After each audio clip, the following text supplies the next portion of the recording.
লিল মুমিনুন।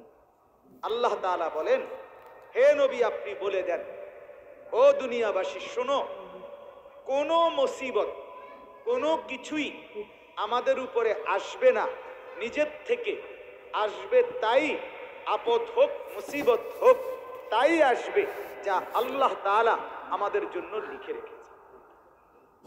হুয়া মাওলানা, তিনি আমাদের অভিভাবক।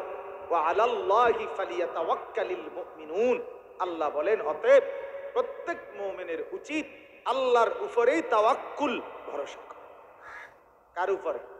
আল্লাহ, আল্লাহর উপরে। এই যে করোনা আমাদেরকে তাওয়াক্কুলের সবক দিছে, আল্লাহর উপরে ভরসা করা। যে আল্লাহ তাআলা নেওয়ার ফয়সালা করছেন তাকে আল্লাহ তাআলা 10 তালা বিল্ডিং এর উপর থেকেও নিয়ে গেছেন। যাকে আল্লাহ নেন নাই তাকে বাজারের গ্যাঞ্জামের ভিতর থেকেও নেন নাই। ঠিকই না বলেন? বাংলাদেশের একজন বড় শিল্পপতি, কোটি কোটি টাকার মালিক, যিনি 10 জন ডাক্তার, বিদেশি ডাক্তার, বাংলাদেশি ডাক্তার সহ একত্রে তার চতুর্দিকে ডিউটি করছে। এই অবস্থায় করোনাকালীন তিনি করোনায় মৃত্যুবরণ করছেন। লক্ষ